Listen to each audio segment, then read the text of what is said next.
আজকের প্রথম খবরটা হলো দুটি মুখ, দুটি নাক, চারটি চোখ, দুটি কান ও চারটি পা নিয়ে জন্ম নিল একটি গরু বাছুর। উত্তর ত্রিপুরা জেলার সরসপুর এলাকায় এক আশ্চর্যজনক ঘটনা।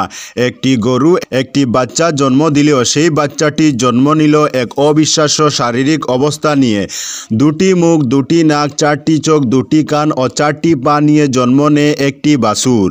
এমন অদ্ভুত ঘটনাটি ঘটেছে সরসপুর গ্রাম পঞ্চায়েতের 5 নম্বর ওয়ার্ডে, যেখানে বৃহস্পতিবার সকালে গরুর মালিক পেশায় শিক্ষক সঞ্জয় কুমার নাথ জানিয়েছেন তিনি বাচ্চাটিকে অত্যন্ত যত্ন সহকারে পালন করবেন। সকাল থেকেই কাতারে কাতারে মানুষ ভিড় জমিয়েছে জন্ম নেওয়া বাছুরটিকে দেখার জন্য। সঞ্জয় কুমার নাথ এও জানান জন্ম নেওয়া এই অদ্ভুত বাছুরটি তার কাছে এক আশীর্বাদ স্বরূপ। এমন একটি ঘটনা তিনি কখনো কল্পনা করতে পারেননি, তাই এই বাছুরটিকে তিনি ভালোভাবে পালন করে যত্ন নেবেন বলে জানিয়েছেন। এদিকে গ্রামের মহিলারা বাছুরটিকে মহাদেব ঠাকুরের রূপ হিসেবে ধরে নিয়ে পূজার্চনা শুরু করেছেন। এতে বাড়ির সামনে উৎসুক লোকের ভিড় জমে উঠে। আজকের পরবর্তী খবরটি হলো 280 কোটি টাকার নেশা সামগ্রী পুড়িয়ে ধ্বংস করল কাছাড় জেলা পুলিশ। শহরতলি অরুণাচল পুলিশ ফাঁড়ির অন্তর্গত জাটিঙ্গার সিবিআই ইটভাটায় বৃহস্পতিবার বৃহৎ পরিমাণ নেশা জাতীয় সামগ্রী পুড়িয়ে ধ্বংস করল কাছাড় জেলা police. DIG Kalongjyoti Saikia, police super Numal Mahatta, অতিরিক্ত পুলিশ সুপার সুব্রত সেন ও জেলা আবগারি বিভাগের কর্মকর্তা সহ বিশাল পুলিশ বাহিনীর উপস্থিতিতে এদিন 280 কোটি টাকার নেশা জাতীয় সামগ্রী দাহ করার পাশাপাশি ড্রজার চালিয়ে বিপুল পরিমাণ কফ সিরাপ ধ্বংস করা হয়। উল্লেখ্য 2024 সালে কাছাড় জেলার বিভিন্ন অঞ্চলে অভিযান চালিয়ে এই নেশা জাতীয় সামগ্রীগুলো উদ্ধার করেছিল জেলা পুলিশ। গত বছর উদ্ধার হওয়া এই নেশা জাতীয় সামগ্রীগুলোর মামলা নিষ্পত্তি হওয়ায় বৃহস্পতিবার এসব পুড়িয়ে ধ্বংস করা হয়েছে। এদিন 85 কেজি হেরোইন, 18,27,521 কেজি গাঁজা, 17,19,254টি ট্যাবলেট, 57,865টি কফ সিরাপের বোতল সহ 6,568 কেজি মেথামফেটাইন পুড়িয়ে ধ্বংস করা হয়। মুখ্যমন্ত্রী ডক্টর হিমন্ত বিশ্ব শর্মা নেশামুক্ত অসম গড়ার স্বপ্নকে সফল করতে কাছাড় জেলা পুলিশ জেলা জুড়ে মাদক বিরোধী অভিযান অব্যাহত রেখেছে। আগামী দিনেও কাছাড়ে মাদকের বিরুদ্ধে পুলিশের এই অভিযান অব্যাহত থাকবে বলে জানিয়েছেন পুলিশ সুপার নুমাল মাহাত্তা। আজকের পরবর্তী খবরটি হলো 10 দিন ধরে নিখোঁজ হাতিখিরার কিশোরী, উৎকণ্ঠায় পরিবার। বাজারিছড়া থানা অধীন লোয়ারভুয়া ব্লকের হাতিখিরা চা বাগান এলাকার 2 নং লাইনের বাসিন্দা বছর 16-র এক কিশোরী 10 দিন ধরে নিখোঁজ রয়েছে। এতে চরম উৎকণ্ঠার মধ্যে রয়েছে নিখোঁজ কিশোরীর পরিবারের লোকেরা। নিখোঁজ কিশোরীর নাম রজনী সতনামী। জানা গেছে গত 5 জানুয়ারি নিজ বাড়ি থেকে আচমকা নিখোঁজ হয়ে যায়। পরে তাকে আশপাশ সহ আত্মীয় স্বজনদের বাড়িতে খোঁজ করেন পরিবারের লোকেরা। শেষে তাকে কোথাও খুঁজে না পেয়ে গত 11 জানুয়ারি স্থানীয় পুলিশে একটি নিখোঁজ সংক্রান্ত এজাহার দাখিল করেন তার বাবা। এ ব্যাপারে শ্রীভূমি করিমগঞ্জ জেলার পুলিশ সুপার পার্থপ্রতিম দাসের আশু হস্তক্ষেপ কামনা করেছেন। একই সঙ্গে নিখোঁজ কিশোরীর কেউ সন্ধান পেলে বাজারিছড়া পুলিশে অবগত করার জন্য আর্জি জানিয়েছেন রাজারাম সতনামী। আজকের পরবর্তী খবরটি হলো পুরনো বিবাদের জের, দলবদ্ধ আক্রমণে গুরুতর আহত 3 জন। পুরনো বিবাদকে কেন্দ্র করে দুই পক্ষের সংঘর্ষে গুরুতরভাবে আঘাতপ্রাপ্ত হলেন 3 জন। ঘটনাটি সংঘটিত হয়েছে বৃহস্পতিবার বিকাল 3:30টার দিকে দক্ষিণ দলাইয়ের জামালপুর গ্রামে। স্থানীয় বাসিন্দা মুজিবুর রহমান লস্কর পক্ষ ও লাল মোহাম্মদ আজাদের পক্ষের মধ্যে পুরনো বিবাদ ছিল। গত 3 দিন আগে মুজিবের পক্ষের আক্রমণে লালের ভাই তাজুল লস্কর গুরুতর আঘাতপ্রাপ্ত হন। ঘটনার পরবর্তী সময়ে লাল মোহাম্মদ ভাই তাজুল লস্কর মুজিবুর সহ অন্যান্যদের অভিযুক্ত করে দলাই থানায় এজাহার দায়ের করেন। এজাহারের ভিত্তিতে দলাই পুলিশ মামলা নথিভুক্ত করে তদন্ত শুরু করে। বৃহস্পতিবার বিকাল 3টার দিকে মুজিবুরের ছেলে খুশবুল লস্কর বাজার করতে নিজেদের ব্যক্তিগত বাহন নিয়ে স্থানীয় খুলিছড়া বাজারে যান। অভিযোগ মতে খুশবুল বাজারের উদ্দেশ্যে যান তা প্রত্যক্ষ করে লাল বাহিনী অস্ত্রশস্ত্র নিয়ে মুজিবুরের বাড়ির রাস্তায় আগে থেকে উৎ পেতে বসে থাকেন। বিকাল 3:30টার কাছাকাছি সময় খুশবুল খুশবুল বাজার করে বাড়ি ফিরছিলেন। বাড়ির রাস্তায় পৌঁছতেই লাল বাহিনী খুশবুলের গাড়িতে আক্রমণ করেন। দলবদ্ধ হামলাকারীদের হাত থেকে বাঁচতে দ্রুত পালানোর চেষ্টা করলে গাড়ি সমেত দুর্ঘটনার কবলে পড়েন খুশবুল। দুর্ঘটনায় গাড়ির সামনের ভাগ সম্পূর্ণ দুমড়ে মুচড়ে যায়। কোনো ক্রমে গাড়ি থেকে বেরিয়ে প্রাণ রক্ষা করতে পাশের ঘরে ঢুকে পড়েন খুশবুল। হামলাকারীরা পেছনে দাওয়া করে গাড়ির ভেতরে ঢুকে তার উপর হামলা চালায়। ঘটনা প্রত্যক্ষ করে এগিয়ে আসেন কাকা নুরুল হক ও ছোট ভাই রাহুল হোসেন। হামলাকারীরা তাদের উপরও আক্রমণ চালায়। দলবদ্ধ আক্রমণে নুরুল হক লস্করের একটি হাতের কয়েকটি আঙ্গুল সম্পূর্ণ কেটে যায় ও শরীরের বিভিন্ন জায়গায় আঘাতপ্রাপ্ত হন খুশবুলের ছোট ভাই রাহুল ও। এর মধ্যে হাল্লা চিৎকারে অসংখ্য মানুষ জড়ো হতে শুরু করলে কেটে পড়েন হামলাকারীরা।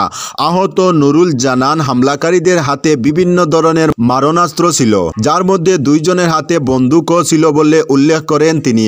ঘটনার খবরে দলবল নিয়ে ঘটনাস্থলে পৌঁছান ধলাই থানার সাব ইন্সপেক্টর প্রাঞ্জল লাকড়া। পুলিশ আহতদের উদ্ধার করে হাসপাতালে পাঠায়। প্রাথমিক তদন্তের পর দুর্ঘটনাগ্রস্ত গাড়িটি হেফাজতে নেয় পুলিশ।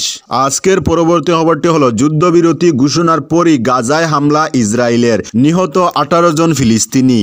যুদ্ধবিরতি চুক্তি ঘোষণার পরই গাজায় হামলা চালালো ইসরায়েল। ঘটনায় 18 জন ফিলিস্তিনির মৃত্যু হয়েছে। একটি আন্তর্জাতিক সংবাদ মাধ্যমের প্রতিবেদনে বলা হয়েছে, বুধবার রাতে উত্তর গাজার ইঞ্জিনিয়ার্স ইউনিয়ন বিল্ডিংয়ের কাছে একটি বাড়িতে হামলা চালানো হয়। শিশুসহ আহত ব্যক্তিদের আল আকসা শহীদ হাসপাতালে ভর্তি করা হয়েছে। বুধবার কাতার, মিশর এবং মার্কিন যুক্তরাষ্ট্রের মধ্যস্থতায় ইসরায়েল ও ফিলিস্তিনি জঙ্গি সংগঠন হামাসের মধ্যে যুদ্ধবিরতি চুক্তি হয়েছে। বুধবার কাতারের প্রধানমন্ত্রী ও বিদেশমন্ত্রী শেখ মোহাম্মদ বিন আব্দুল রহমান আল তানি যুদ্ধবিরতির ঘোষণা করেন। তার 1 ঘন্টা পর বিমান হামলা হয় বলে অভিযোগ। 2023 সালের 7 অক্টোবর ইসরায়েলে হামলা চালায় হামাস। এতে মৃত্যু হয় 1000-এরও বেশি ইসরায়েলির, এমনকি পণবন্দি করে নিয়ে যাওয়া হয় অনেককে। এরপরই হামাসকে নির্মূল করতে গাজায় পাল্টা হামলা চালানো শুরু করে ইসরায়েল। এখন পর্যন্ত এই হামলায় প্রাণ হারিয়েছেন কমপক্ষে 46,000 জন, ঘরছাড়া হয়েছেন লক্ষাধিক। দীর্ঘ 15 মাস পর গাজায় যুদ্ধবিরতিতে সম্মত হয়েছে ইসরায়েল ও হামাস। আজকের পরবর্তী খবরটি হলো, 2-এর বেশি সন্তান থাকলেই মিলবে নির্বাচনের টিকিট। মুখ্যমন্ত্রীর মন্তব্যে উঠল জ্বর। যদি কোনো ব্যক্তির 2 জনের বেশি সন্তান থাকে তবেই সে নির্বাচনে প্রতিদ্বন্দ্বিতা করতে পারবেন, এমনই এক ফতোয়া রাজ্যে জারি করতে চলেছেন অন্ধ্রপ্রদেশের মুখ্যমন্ত্রী চন্দ্রবাবু নাইডু। মুখ্যমন্ত্রীর এহেন মন্তব্যে হতবাক প্রত্যেকে। সম্প্রতি মকর সংক্রান্তির অনুষ্ঠানে যোগ দিয়েছিলেন অন্ধ্রপ্রদেশের মুখ্যমন্ত্রী চন্দ্রবাবু নাইডু।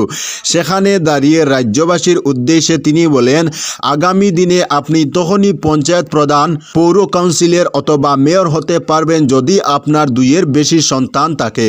আমি দ্রুত এই দ্বারা যোগ করব।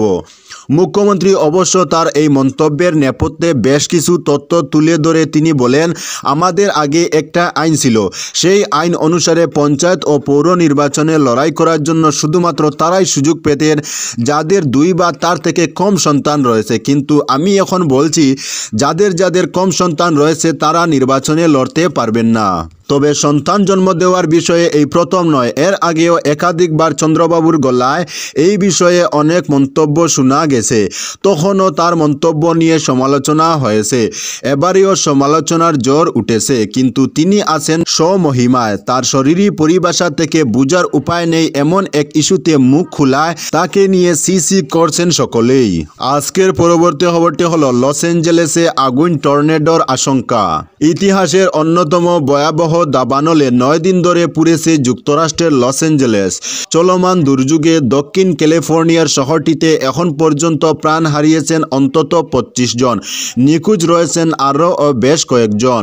এর মধ্যে ফায়ার সার্ভিস কর্মীদের জন্য নতুন চ্যালেঞ্জ হয়ে উপস্থিত হয়েছে বুধবার 15 জানুয়ারি থেকে শুরু হওয়া সান্তা আনা নামের এক জোড়ো বাতাস। এ অবস্থায় লস অ্যাঞ্জেলেসে আগুন, টর্নেডোর আশঙ্কা করেছেন আবহাওয়া বিশেষজ্ঞরা। জারি করা হয়েছে লাল সতর্কতা। গত 7 জানুয়ারি ভয়াবহ দাবানলের কবলে পড়ে লস অ্যাঞ্জেলেস। দ্রুতই তা ছড়িয়ে পড়ে বিস্তীর্ণ এলাকায়। এর মধ্যে ছোট বড় প্রায় 12টি অগ্নিকাণ্ড ঘটে। আগুনে ইতিমধ্যে অভিজাত এলাকা হিসেবে পরিচিত স্পেসিফিক প্যালিসেডসের বাসিন্দাদের প্রায় 5,500 বাড়িঘর ও স্থাপনা ধ্বংস হয়েছে। এছাড়া ইটনের আগুনে আল্টাডেনা এলাকায় পুড়েছে আরও 5,000-এর বেশি স্থাপনা। এই দুই এলাকার আগুন এখনও নিয়ন্ত্রণে আনা সম্ভব হয়নি। এমন পরিস্থিতিতে সান্তাহানা নামে জড়ো বাতাস বইতে শুরু করায় আবারও আতঙ্ক দেখা দিয়েছে। যুক্তরাষ্ট্রের জাতীয় আবহাওয়া দফতরের বার্তা অনুযায়ী দাবানল ছড়িয়ে পড়া এলাকায় বাতাসের তীব্রতা বেশি ও খুবই সূক্ষ্ম। এই দুইয়ে মিলে সৃষ্টি হয়েছে বিপজ্জনক পরিস্থিতি। এতে দেখা দিতে পারে নতুন দাবানল। আবহাওয়াবিদরা বলেছেন, বর্তমান চরম ভাবাপন্ন আবহাওয়ায় আগুন টর্নেডো সৃষ্টির আশঙ্কা রয়েছে। গত 8 মাস ধরে বৃষ্টি না হওয়ায় দাবানলের কারণে দক্ষিণ ক্যালিফোর্নিয়ার বাতাসের মান ও গতি আরও খারাপের দিকে। সর্বোচ্চ সতর্কতা রেড ফ্ল্যাগ জারি করার পাশাপাশি এ অঞ্চলে আরও 1 সপ্তাহ তীব্র বাতাস বয়ে যেতে পারে বলে জানিয়েছে মার্কিন জাতীয় আবহাওয়া দফতর। আজকের পরবর্তী খবরটি হলো, নগণ্য অবস্থায় নদী থেকে তরুণীর মৃতদেহ উদ্ধার, পলাতক প্রেমিক। নগণ্য অবস্থায় নদী থেকে তরুণীর মৃতদেহ উদ্ধার হলো। ঘটনাটি ঘটেছে চাপড়ি লাইনের লাহইয়ালের বকুলমাঝ গ্রামে। বরুণ মুরা নামে এক যুবকের বিরুদ্ধে এ জঘন্য কাজ করার অভিযোগ আনা হয়েছে। ডিব্রুগড়ের লাহইয়ালে একটি মর্মান্তিক ঘটনা ঘটেছে। প্রেমিকার সঙ্গে অপকর্ম করে হত্যা করেছে প্রেমিক, এমন অভিযোগ। 9 জানুয়ারি থেকে নিখোঁজ তরুণীর মৃতদেহ 13 জানুয়ারি পাওয়া যায়। স্থানীয় বাসিন্দারা নদী থেকে দেহটি উদ্ধার করেন। মেয়েটির আঘাত স্পষ্ট ছিল। হত্যাকারী এখনও পলাতক। জানা গিয়েছে অভিযুক্তের সঙ্গে প্রণয় সম্পর্ক ছিল। খুনি এখনও পলাতক। স্থানীয় বাসিন্দারা এই ঘটনার সুষ্ঠু তদন্তের দাবি জানিয়েছেন। স্থানীয় জনগণ নদী থেকে তরুণীর মৃতদেহ উদ্ধার করেন। তরুণীর শরীরে আঘাতের চিহ্ন, ঘাতক মুরা পলাতক রয়েছে। আজকের পরবর্তী খবরটি হলো, অভিনেতা সৈফ আলী খানের উপর হামলা, হাসপাতালে ভর্তি। গভীর রাতে হামলার শিকার বলিউড অভিনেতা সৈফ আলী খান। জানা গিয়েছে নিজের বাড়িতেই দাঁড়ালো ছুরি দিয়ে হামলা চালানো হয় অভিনেতার উপর। বর্তমানে আহত অবস্থায় মুম্বাইয়ের একটি হাসপাতালে চিকিৎসাধীন তিনি। পুলিশ সূত্রে খবর, বুধবার গভীর রাত 2টা নাগাদ সৈফের বান্দ্রার বাড়িতে এক অজ্ঞাত পরিচয় দুষ্কৃতী ঢুকে পড়ে। সেই সময় বাড়ির সকলে ঘুমাচ্ছিলেন। প্রাথমিক অনুমান, ডাকাতির উদ্দেশ্যেই ওই দুষ্কৃতী সৈফের বাড়িতে প্রবেশ করে কিন্তু সৈফ বিষয়টি টের পেতেই বাধা দেওয়ার চেষ্টা করলে তাকে ছুরির কূপ মারে দুষ্কৃতী। এরপরই ওই দুষ্কৃতী ঘটনাস্থল থেকে পালিয়ে যায়। তারপর তড়িঘড়ি করে রক্তাক্ত অবস্থায় অভিনেতাকে হাসপাতালে ভর্তি করা হয়। হাসপাতাল সূত্রে খবর, আপাতত বিপদমুক্ত রয়েছেন সৈফ। তবে কমপক্ষে 6 বার ছুরিকাঘাত করা হয়েছে তাকে, যার মধ্যে 2টি গভীর ক্ষত রয়েছে। এছাড়াও একটি ক্ষত মেরুদণ্ডের খুব কাছাকাছি ছিল বলে জানা গিয়েছে। বিশেষজ্ঞ চিকিৎসকদের একটি দল বৃহস্পতিবারই অভিনেতার অস্ত্রোপচার করে। এদিকে ইতিমধ্যেই বান্দ্রা থানায় দুষ্কৃতীর বিরুদ্ধে এফআইআর দায়ের করা হয়েছে। ডাকাতি নাকি এর পেছনে অন্য কোনো উদ্দেশ্য ছিল তা জানতে ঘটনার তদন্ত শুরু করেছে পুলিশ।